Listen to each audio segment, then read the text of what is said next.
Welcome, and oh 07 Commanders, this is Commander Exodus Alpha, bringing you the #1 Elite Dangerous Exobiology Planetary Analysis and Breakdown.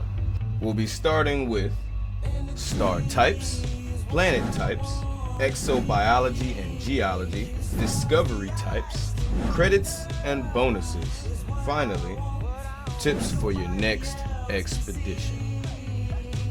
Let's get started.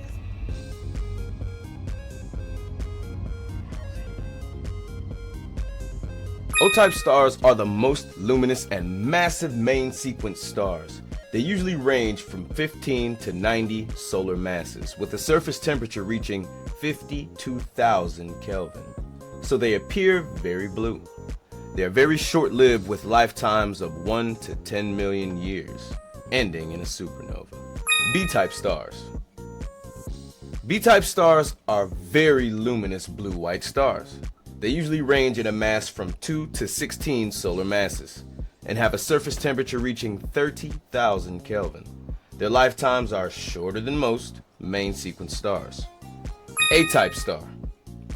A-type stars are hot white or bluish white main sequence stars. They usually range in mass from 1.4 to 2.1 solar masses and have a surface temperature reaching 10,000 Kelvin. F-type stars.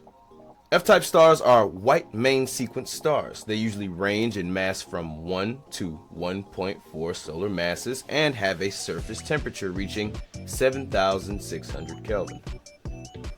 G-type stars. G-type stars are white-yellow main sequence stars. They usually range in mass from 0.8 to 1.2 solar masses and have a surface temperature reaching 6,000 Kelvin. K-type stars. K-type stars are yellow-orange main sequence stars with a long and generally stable life. They usually range in mass from 0.6 to 0.9 solar masses and have a surface temperature reaching 5,000 Kelvin. M-type stars. M-type stars are red stars that comprise the bulk of the galaxy's main sequence stars. They usually range from 0.075 to 0.50 solar masses, and their surface temperature is less than 4,000 Kelvin. L-type stars. L-type stars are dwarf stars on the cusp of supporting hydrogen fusion in their cores. Their temperatures range from 1,300 Kelvin to 2,400 Kelvin, cool enough to have alkaline metals and metal hydrides in their atmospheres. T-type stars. T-type stars are brown dwarfs with a surface temperature between 700 Kelvin and 1,300 Kelvin. They are sometimes known as methane dwarfs due to the performance of methane in their composition. T-Tauri stars. T-Tauri stars are very young stars in the process of gravitational contraction prior to their cores beginning hydrogen fusion. AB-type stars. Hair-big AB-type stars are young stars typically less than 10 million years old, with characteristics of either Class A or B main sequence stars. They are usually between 2 and 8 solar masses. The mass of the protostar determines its spectral class when it joins the main sequence. Y-type stars. Y-type stars are the coolest of the brown dwarfs. Surface temperatures are less than 700 Kelvin, and they are effectively very large gas giant planets with some stellar properties. Here's your Alpha, did you hear it quiz? Which star comprises most of the known galaxy?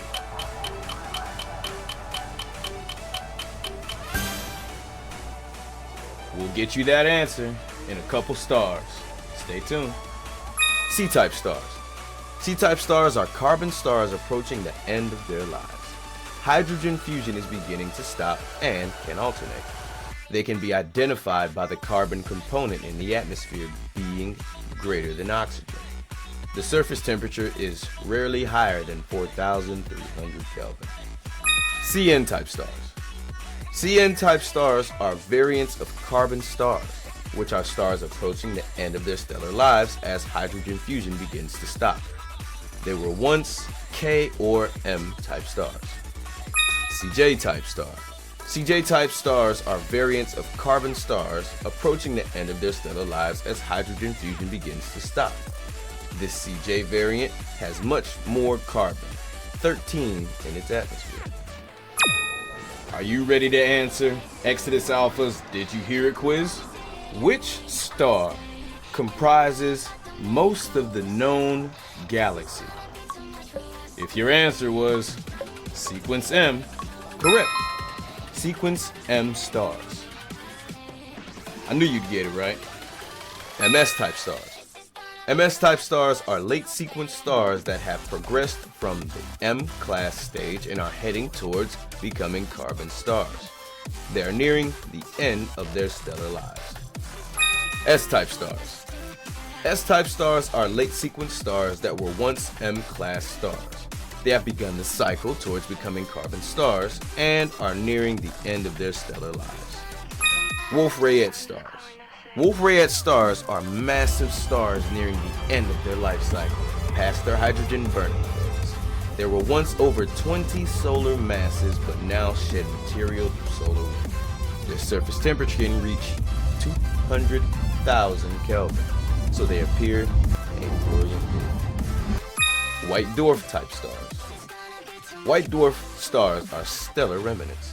Nuclear fusion has now ceased, and in the absence of radiation pressure, the core has collapsed, heating it up greatly before it begins its slow cooling down phase. Surface temperatures are usually between 8,000 Kelvin and 40,000 Kelvin, so these stellar remnants are blue-white. Neutron star types. Neutron stars are the stellar remnants of massive stars. Once nuclear fusion was exhausted, the star collapsed into an extreme high-density state made up entirely of neutrons, though with an insufficient mass to become a black hole. Black holes. Black holes are the stellar remnants of supermassive stars of 20 solar masses or more, collapse to the point where gravity is so extreme that the light can no longer escape. Typically, a black hole is only visible by the gravitational distortion in its vicinity. Planet types.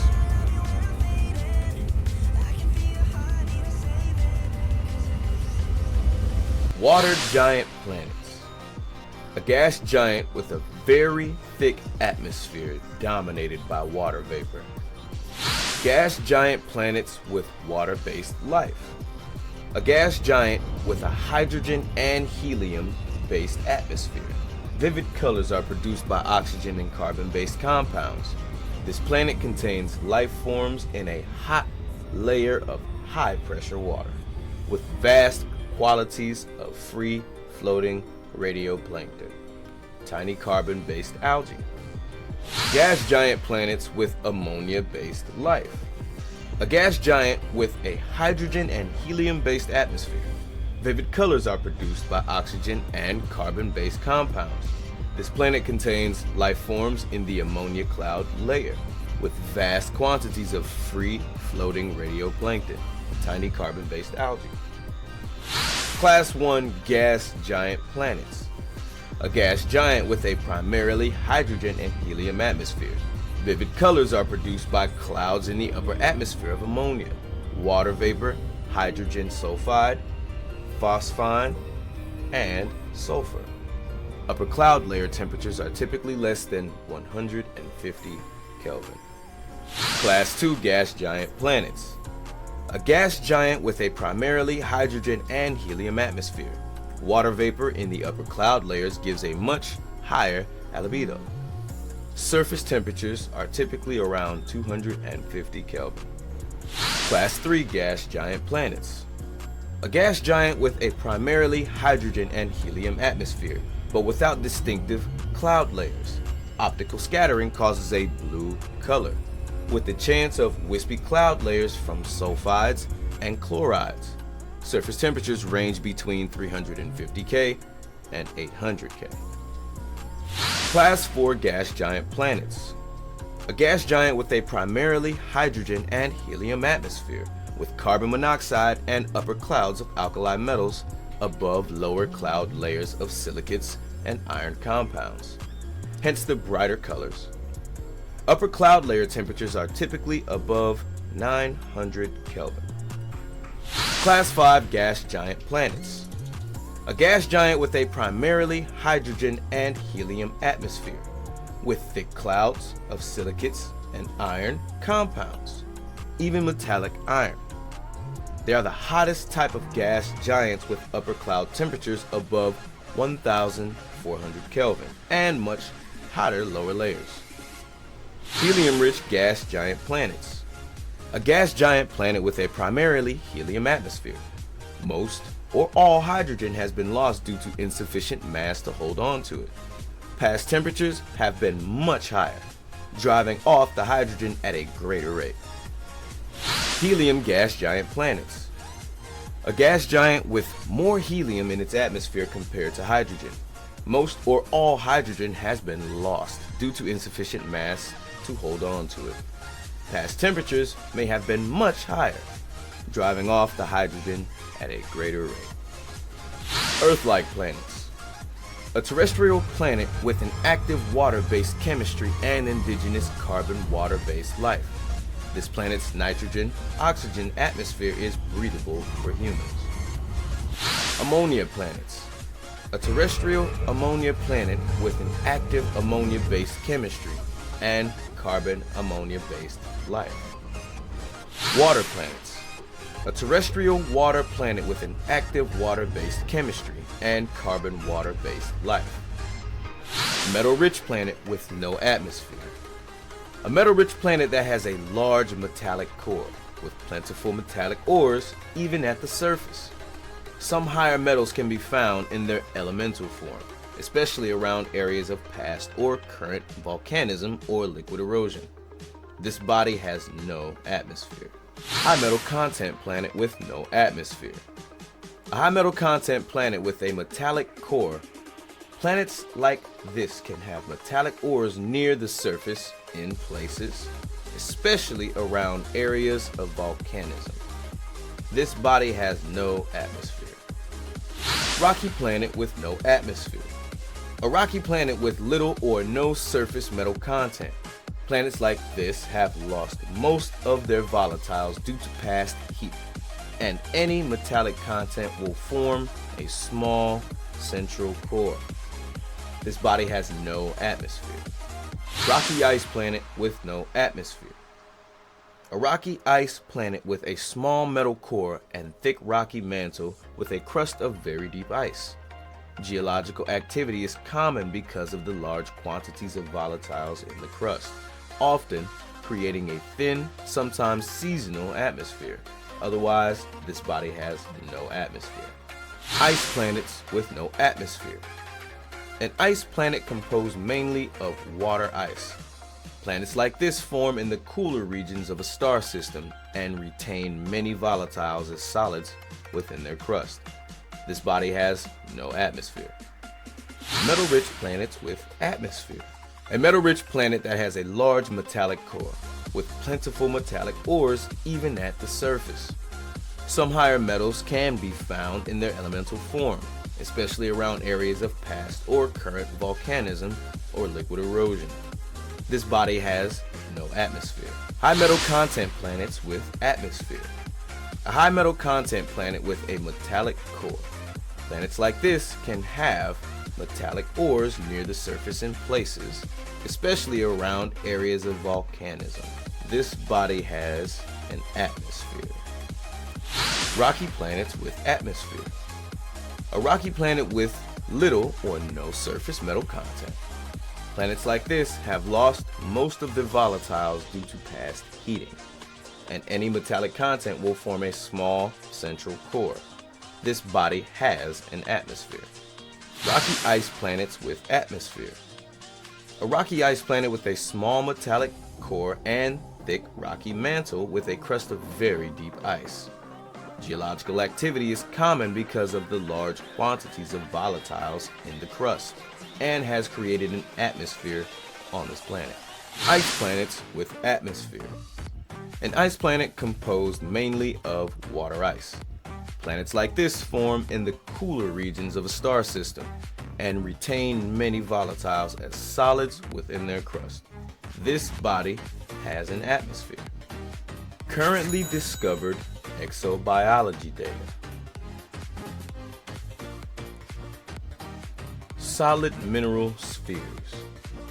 These mineral structures are created by large colonies of ancient microorganisms.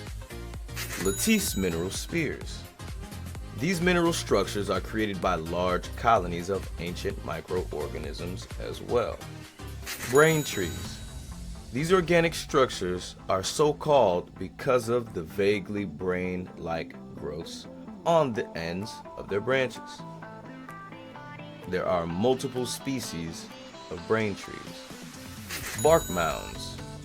These organic structures survive by absorbing elements from nova and supernova, with the dense outer layer protecting them from the severest radiation. Anemones. Despite their name, these organic structures more closely resemble the shells of sea urchins. There are multiple types of anemones. Sinus tuberous. These organic structures are distinguished by their tubular shape and vivid coloration. There are multiple types of sinus tuberous. Metallic crystals. These crystalline structures are noted for the metallic luster of their outer surface. There are multiple types of metallic crystals. Collared pods. These organisms are so called because of their distinctive collar. Gourd mollusks. These organisms are so called because of the gourd-like shape of their shell. Despite being animals, they generate chemical energy through a process similar to photosynthesis, using their tentacles to absorb starlight. There are multiple types of gourd mollusks. Alioida. Extremely hardy photosynthetic organisms that thrive in the arid environments. Thick, waxy leaf structures protect them from extreme surroundings. When gaseous exchange becomes unfavorable, the leaves can completely shut off the organism from the atmosphere, causing a state of hibernation. The pointed leaves create precipitation slopes, which draw liquids to the heart of the organism. Here, they are absorbed through a series of specialized cells and stored in the root structure until needed. There are multiple types of Alioida. Bacterium. True unicellular extremophiles capable of living in the full spectrum of temperatures, chemical soups, and atmospheres. They form a kaleidoscope range of patterns and colors based on their method of metabolism.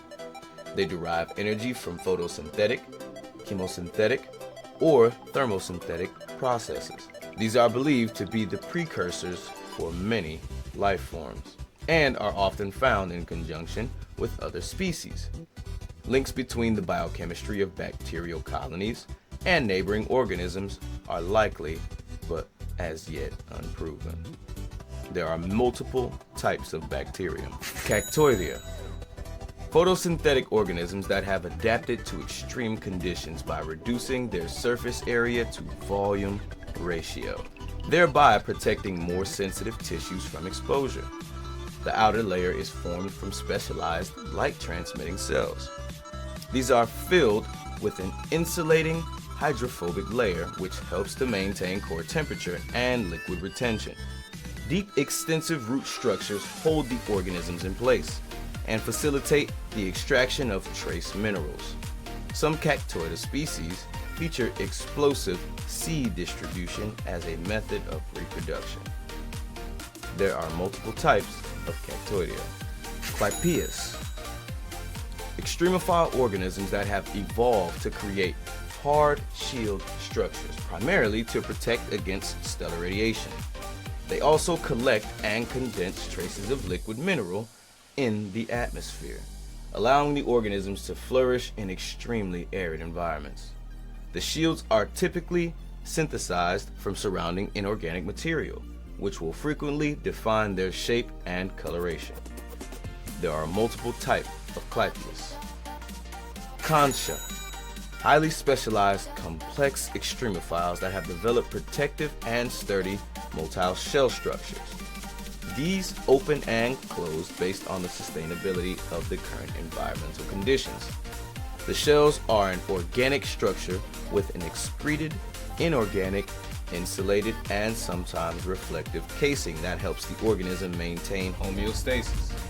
The internal organisms, which are remarkably tough in their own right and only exposed for metabolic and reproductive purposes. There are multiple types of concha. Electricae, organisms found exclusively on extremely cold ice worlds in the vicinity of frozen lakes. The visible tips can be observed protruding from the ice, often near fissures where it is thinnest. The bulk of the organisms extend down through the ice into subsurface melt, potentially for several kilometers. Electricae are semi-conductive in nature, utilizing the thermal circulation of the surrounding fluid to drive an electrochemical process. This is probably why they are limited to planets with atmospheres dominated by noble gases. The surface structure exists to provide a connection to the atmosphere, which in turn creates a point of electrical potential difference. A byproduct of this is the bioluminescent display that runs through the organism. Although never witnessed, reproduction presumably occurs below the surface by some unidentified process. There are multiple types of electricae. Fonticula, photosynthetic colony organisms found exclusively on ice worlds, where they have been embraced by the surrounding frozen material as a form of projection. As the fonticulus develops, they melt ice from around them, absorbing the liquid through tiny cellular pores and passing it into the colony's reproductive edge. Here, the liquid is excreted and immediately refreezes, creating hard, translucent exoskeletons that provide protection for the organisms. Frond structures create a wide, flat space that expose internal photosynthetic cells to as much light as possible. Reproduction appears to occur by colony division, most likely when a shard of the structure collapses under its own weight and the smaller shard creates a new colony. There are multiple types of Fonticula. Fumarola, extremophile organisms located in regions with active fumaroles. Their metabolism is driven exclusively through chemostasis and thermostasis mechanisms based on nearby volcanic activity. Proximity to volcanic heat allows them to survive in environments where the ambient temperature is naturally too cold for them. They frequently incorporate minerals from the fumarole's ejecta, meaning they can appear inorganic at first glance and may sport exotic colors. There are multiple types of fumarola. Fungoidea, organisms that live deep inside a planetary subrace. They share similar morphology to fungi but are not saprophytic. Instead, their mycelial body drives its metabolism through chemosynthetic and thermosynthetic processes. These are facilitated by the subrace, which also protects the organism from environmental extremes. The exposed aspects of the organism are primarily involved in reproduction. This is frequently through spore ejection, but certain species also support gaseous exchange within the atmosphere. Some Fungoidea exhibit bioluminescent behaviors as part of a metabolic process involved in the breakdown of accumulated toxins. There are multiple types of Fungoidea. Osseous, slow-growing organisms that can be found exclusively on rocky areas of planets. They are defined by a symbiotic relationship that has evolved between two unicellular organisms, which are now inseparable. One cell type is solely responsible for energy production by either photosynthetic, chemosynthetic, or thermosynthetic processes. The symbiotic cells harvest some of this energy and, in turn, deposit a hard rock-like substance extracted from the local geology to create a rigid endoskeleton. This structure provides a solid base for the organism to exist. It features complex folds that help increase available surface area for metabolic interactions. Osseous have been observed to create callus-like cell coverings and withdraw themselves into the endoskeleton for protection. There are multiple types of osseous. Receptor. Extremophiles that are found exclusively on planets with atmospheres dominated by sulfur dioxide. Using a combination of inorganic and hydrocarbon materials, they build a shielding bubble. This allows them to create an isolated biome with regulated temperature and chemical composition. Growth is a difficult and complex process that requires careful melting, regrowing, and freezing of the external shell so that the internal organism can develop. This is a gradual process, meaning that larger recepta are of significant age. Reproduction is also similarly complex and revolves around a building process, which creates a smaller version of the adult. Once detached, it can roll under the action of gravity and air currents before coming to rest, where it will deploy a holdfast, marking its final position. There are multiple types of receptor. Stratum. Low-lying photosynthetic organisms that bond tightly to the surface of rocks. The body of the organism may be embedded into the rock subsurface to provide protection from the elements, leaving the tough photosynthetic proto-leaves exposed. Their simple proto-evolutionary nature means that they are a common sight on rocky worlds. Coloration is driven by a mixture of the mineral content of the attached rock and the absorption spectra of the nearby stellar body. There are multiple types of stratum. Tubus. Highly specialized organisms that can grow to extreme heights, which peak when in a mature state. The organism's height and ability to survive is largely constrained by gravity. The lack of any real atmospheric weather has not put evolutionary pressure on the towers to be strong. So, they form tall but thin structures which cannot be supported in high gravity environments. The tower is formed from warped leaf-like structures which create a regulated chimney void. This is used by the organism to create and maintain an artificial internal atmosphere, which discrete chemical processes can be undertaken along the length of the tower. Waste gases and other material may be released from the top of the tower. Some species feature external rings that can be used to gauge an organism's age. There are multiple types of tubus. Frutexa. Robust woody plants with deep rooting structures to gather liquids and hold themselves in place where the ground may be unstable. They are photosynthetic organisms with specialized photoreceptors that work even in low light conditions. As such, they are highly successful and are widespread and diverse in nature. Their small leaf structures protect them against extremely low temperatures and liquid loss in high temperatures. There are multiple types of Frutexa. Tussock. Robust photosynthetic plants similar in appearance to clump grasses. They have a shallow but complex root structure which requires a solid surface to produce structural stability. Clumps may form through tillering or wider dispersal through a variety of seeding mechanisms. Some species have adapted cellular structures containing high sugar contraceptions to protect against freezing damage. There are multiple types of tussock.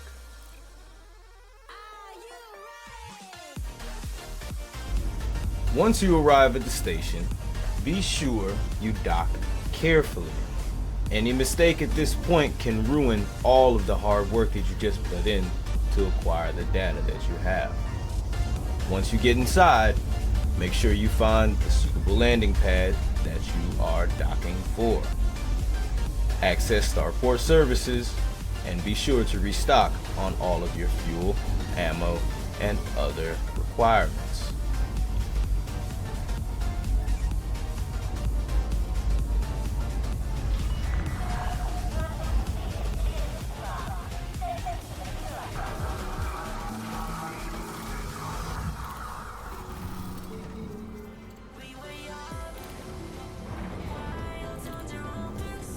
Upon accessing the starport services, go ahead and go to Universal Cartographics. From there, you will be able to sell all of your data that you acquired when traveling from star to star and planet to planet. This is where you solidify your name in the game's code. Each and every planet and star that you submit to Universal Cartographics immediately gets submitted into the game's Universal Data System.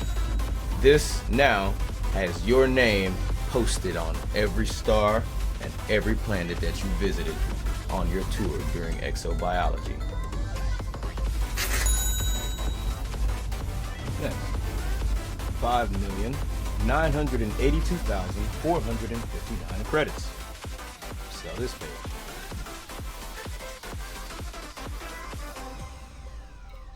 And the final page.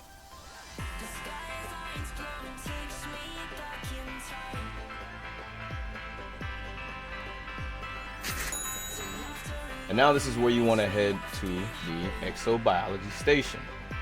One of these exists in every single starport.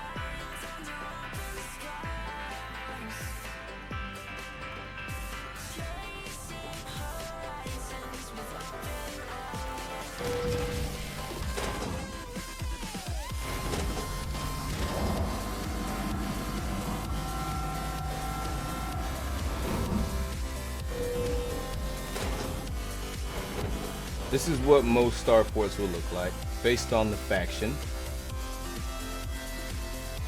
and the activity of the station and the system, i.e. if the system is at war, you'll see more weaponry-based data. If the system is in a boom economy, you'll see a lot of purchase type data.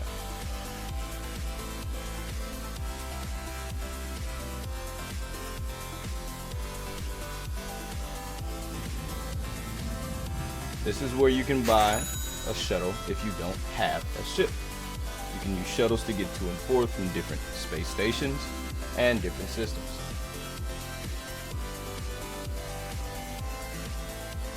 Here you'll find people like this standing around. They offer you missions and other different things that are critical to your play of the game.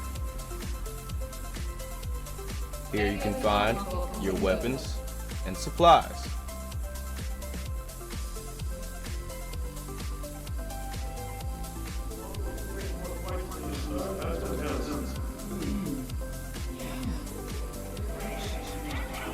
Here is where you come to buy your ships. Currently on display, they have the Further Lands.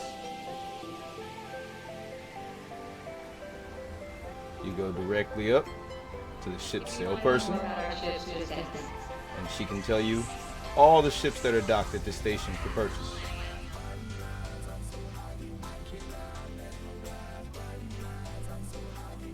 Here's Frontline Solutions. You speak to them, and they offer you frontline services reputation. Your combat, all things entailed. And finally, Vista Genomics. This is where you come to turn in your gold mother, your universal cartographic data.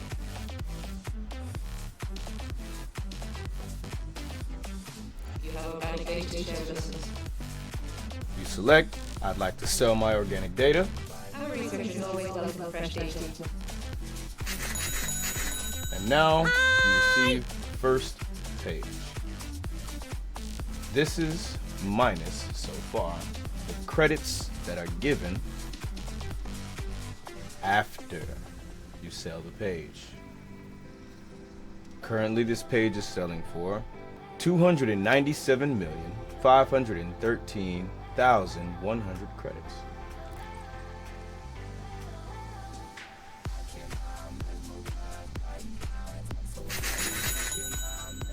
Exobiologist rank promotion to Exobiologist. Page total after the sale comes up to 862,025,000 credits. Thanks for sticking to the end. Here's some pro tips to make sure that you make it home safely with your Exo data. Tip number 1, always be patient.